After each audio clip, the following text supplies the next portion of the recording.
कई सालों पहले किसी एक राज्य में एक राजा राज करता था। इस राजा को घोड़े पालने का बहुत शौक था।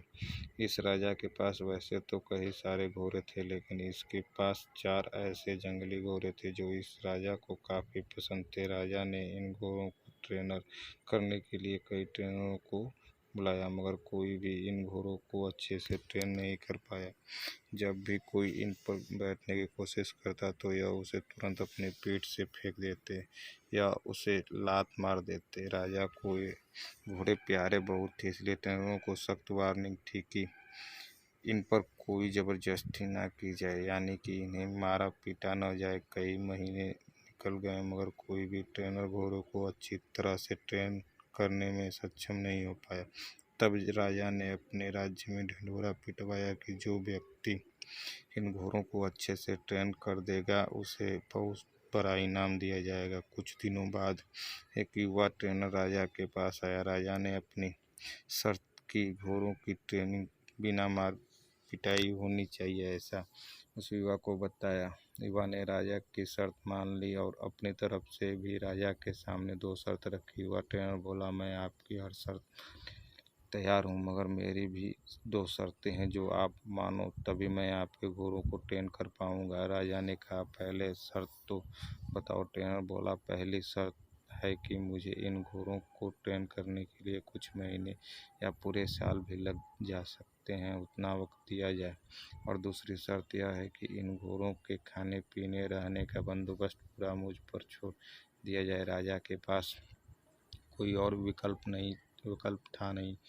कोई भी ट्रेनर राजा तक घोड़ों को टर्न करने में सफल नहीं हो पाया था और अब नए ट्रेनर भी आने बंद हो गए थे। राजा ने युवा ट्रेनर को सारी शर्तें मान ली और घोड़े उसे सौंप दिए। युवा ट्रेनर अगले दिन से ही एक से बाड़े में इन घोड़ों को लेकर आया और वहां सबको खुला छोड़ दिया। ट्रेनर बाड़े के किनारे पर दौड़ने लगा, फिर दौड़ते दौड़ते थकने के बाद यह युवा ट्रेनर बड़ी बाड़े में लेट गया। वहां से उठने के बाद खुद ही घोड़ों को चारा खिलाया और पानी पिलाया। इन सब प्रक्रिया के दौरान उसने घोड़ों को नहीं बांधा था। अगले दिन भी ट्रेनर ने वही सारा काम दोहराया जो पहले दिन किया था। यह काम उसका नित्यक्रम बन गया। वह घोड़ों को बाड़े में खुला छोड़ता, उन्हें घास चारा खिलाता और बाड़े के किनारे दौड़ाता रहता। फिर धीरे धीरे चारों घोड़े भी उस ट्रेनर के पीछे पीछे दौड़ना शुरू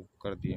घोड़ों को लगने लगा कि ट्रेनर उनका दोस्त है और उनसे प्यार करता है। सारे घोड़े ट्रेनर के साथ बहुत ही सहज महसूस करने लगे। कुछ महीने बीतने के बाद एक दिन राजा अपने घोड़ों की खबर लेने के लिए यह देखने के लिए कि ट्रेनर कैसी चल रही है बाड़े में आया। राजा ने देखकर खुश हो गया कि सारे घोड़े ट्रेनर के पीछे पीछे दौड़ रहे थे। राजा को यह अब यकीन हो गया कि यह ट्रेनर ही उनके घोड़ों को ट्रेन कर सकता है। राजा खुशी खुशी वहाँ से चला गया। देखते देखते 1 साल बीत गया। तब जाकर युवा ट्रेनर ने राजा को संदेश भिजवाया कि घोड़ों की पूरी तरह ट्रेनिंग हो चुके हैं, सो राजा एक बार आकर देख ले। राजा की हाजिरी में युवा ट्रेनर ने एक एक के बाद एक सभी घोड़े की सवारी की और उन्हें ऊंचाई जगह पर ले जाकर दिखाया। राजा यह देखकर बहुत खुश हो गया। राजा ने युवा ट्रेनर कि मुझे तुम बताओ कि तुमने यह कैसे किया। युवा ट्रेनर ने राजा को सारी बात समझाते हुए कहा, मैंने सबसे पहले इन घोड़ों को अपनापन महसूस कराया। इनके साथ रहकर मैंने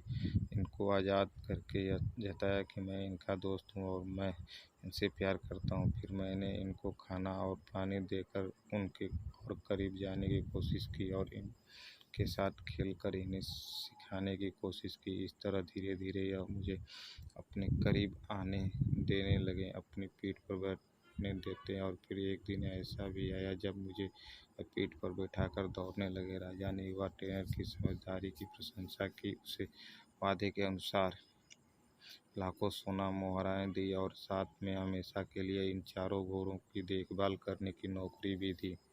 दोस्तों, कहानी तो बहुत ही मज़ेदार और रोचक है कि मगर इसका जो सारांश है बहुत ही गहरा है। अगर मनुष्य के जीवन के साथ इन 4 घोड़ों की तुलना की जाए तो यह चार घोड़े होंगे चिंता, गुस्सा, घमंड और लालच। और मनुष्य की बुद्धि को हम युवा ट्रेनर की तरह देख सकते हैं। जिस तरह से युवा ट्रेनर में समय लेकर और समझदारी से धीरे धीरे चारों बदमाश घोड़ों पर काबू पाई, उसी तरह कोई भी मनुष्य अपने जीवन के सबसे बदमाश घोड़े यानी कि चिंता, क्रोध, घमंड और लालच पर काबू पा सकता है। पहला, अप्रशिक्षित घोड़ा जो कि चिंता है। हमारी बुद्धि को यह समझना होगा कि चिंता बुरी होती है और चिंतन फायदेमंद होती है। चिंता किसी भी समस्या का हल नहीं होता है।